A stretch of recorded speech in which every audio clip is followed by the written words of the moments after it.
മോചനം ഉണ്ടാകുന്നതെങ്കിൽ നാം പ്രകൃതിയെ സംരക്ഷിച്ചേ മതിയാകൂ എന്ന സാഹചര്യത്തിലാണ് ഇവരുടെ ഒരു പോസ്റ്റർ ചെയ്യേണ്ട ആവശ്യകത ഉണ്ടായത്.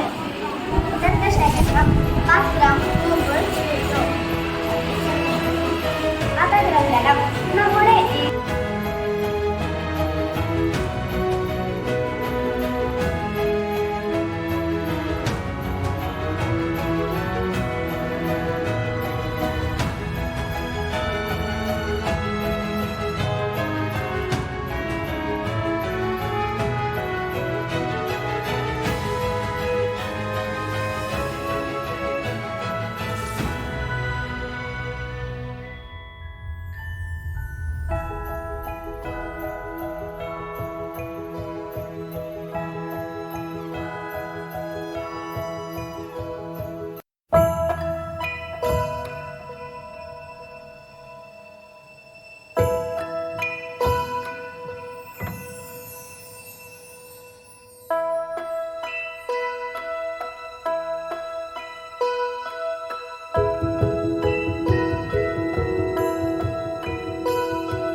സ്ട്രെയിറ്റ് ലൈൻ മോഷൻ വെച്ചുള്ള ലീനിയർ മോഷൻ ഇവിടെ നടക്കുന്നുണ്ട്.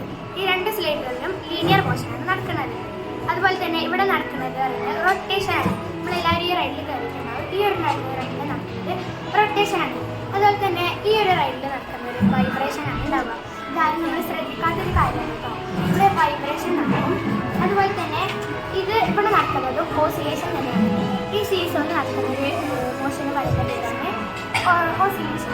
അതുപോലെ തന്നെ നമ്മളൊരു സർക്കുലർ പാത്തിലൂടെ ഒരു കാർ പോവാണെങ്കിൽ അപ്പം അവിടെ നടക്കുന്ന ഒരു മോഷന് പറയുന്നതാണ് സർക്കുലർ മോഷൻ. ഈ ഒരു സർക്കുലർ പാത്തിലൂടെ പോകുന്ന മോഷന് പറയുന്നതാണ് സർക്കുലർ മോഷൻ. അതുപോലെ തന്നെ നമ്മളുടെ ഈ ഒരു ഡിഫറെൻറ്റ് ടൈപ്സ് ഓഫ് മോഷൻസ് ആണ്. 5 തരം മോഷൻസ് ആണ് ഇവിടെ നടക്കുന്നത്. ആ മോഷൻസ് എന്ന് പറയുന്നത് linear motion, circular motion, vibration,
പക്ഷെ എല്ലാ മണ്ണും ഒരുപോലെയല്ല വലിച്ചെടുക്കുന്നത്.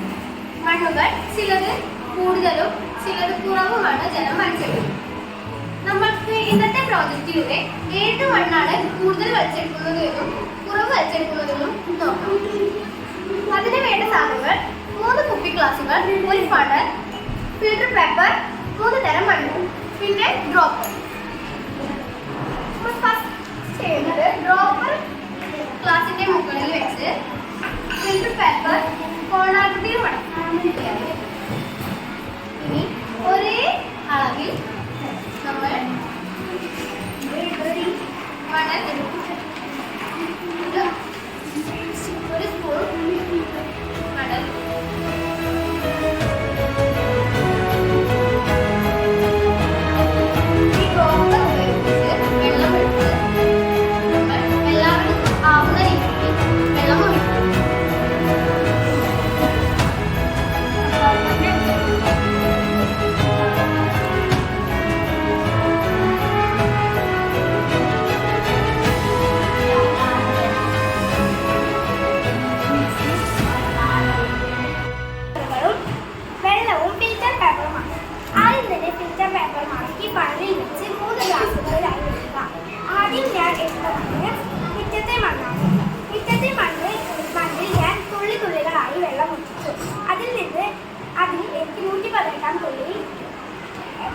വെള്ളം ചാടി. രണ്ടാമതായി ഞാൻ എടുത്തത് മണലാണ്. മണൽ 105 തുള്ളിയാണ് ചാടുന്നത്. മൂന്നാമതായി എടുക്കുന്നത് പാടത്തെ മണ്ണാണ്. പാടത്തെ മണ്ണ് 128 തുള്ളിയിലാണ് ചാടുന്നത്. പാടത്തെ മണ്ണിലാണ് കൂടുതൽ ജലം പിടിച്ചു വയ്ക്കാനുള്ള ശേഷിയുള്ളതെന്ന് എനിക്കിപ്പോൾ മനസ്സിലായി. ഏറ്റവും കൂടുതൽ വെള്ളം വലിച്ചെടുക്കാൻ ശക്തിയുള്ളത് എന്നാണ്. ഇപ്പോൾ എനിക്ക് മനസ്സിലായി, ഏറ്റവും ജലാകിരണ ശേഷിയുള്ള മണ്ണ് പാടത്തെ മണ്ണാണ്.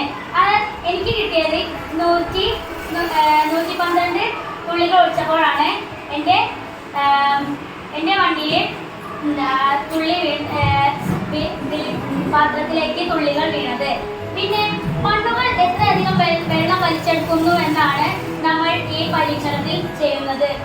ഏത് മണ്ണിനാണ് ജലാകിരണ ശേഷി കൂടുതൽ എന്ന് കണ്ടുപിടിക്കാനാണ് ഈ പരീക്ഷണം നാം ചെയ്യുന്നത്.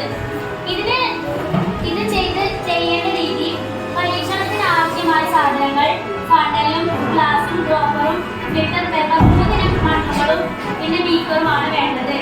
ആദ്യം പാടത്തെ മണ്ണ്, പറമ്പിലെ മണ്ണ്, മണൽ എന്നിവ വേർതിരിച്ചെടുത്ത് ഉണക്കുക. ഉണക്കിയതിനു ശേഷം ഒരു ഫിൽറ്റർ പേപ്പർ കോണായി മടക്കി ഫണലിൽ വെക്കുക. ഫണൽ ബീക്കറിൽ വെക്കണം. പിന്നെ ഒരു കപ്പിൽ പകുതിയോളം മണൽ അളന്നെടുത്ത് ഫണലിൽ ഇടുക. ഇതുപോലെ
ആകർഷിക്കുന്നതാണ് ഗാന്ധിക വസ്തു ആയതുകൊണ്ട് ഇത് ഗാന്ധിക വസ്തു അല്ലെങ്കിൽ ഇത് ഗാന്ധിയെ ആകർഷിക്കുന്നു.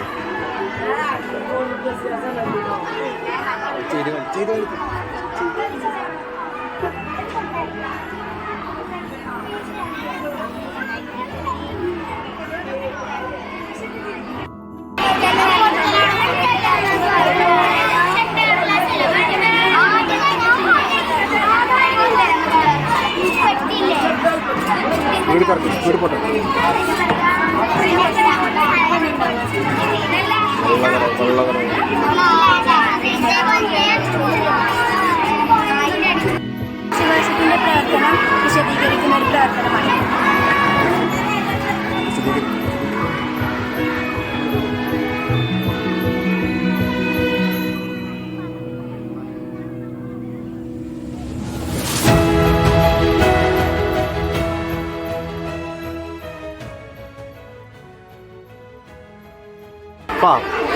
ഞങ്ങൾ ഉണ്ടാക്കിയിട്ടുള്ളത് 6ാം ക്ലാസ്സിലെ ബേസിക് സയൻസിലെ 4ാം പാഠത്തിലെ എലോമിക് മോഷന്റെ പാഠത്തിന് അനുബന്ധിച്ചിട്ടുള്ള ഒരു പാർക്കാണ്.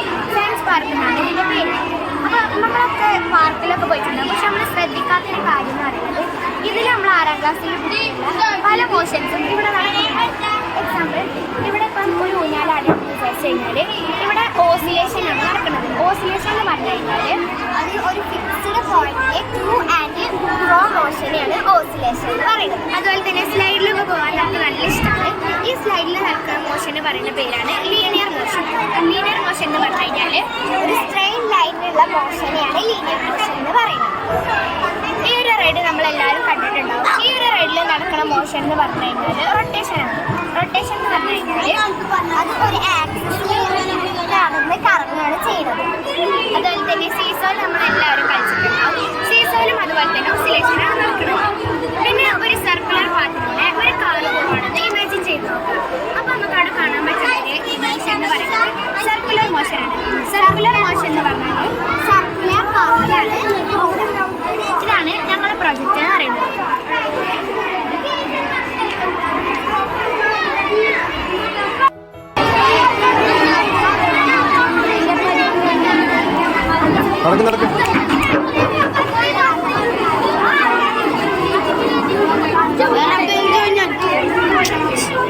ഇങ്ങോട്ട് വരില്ല.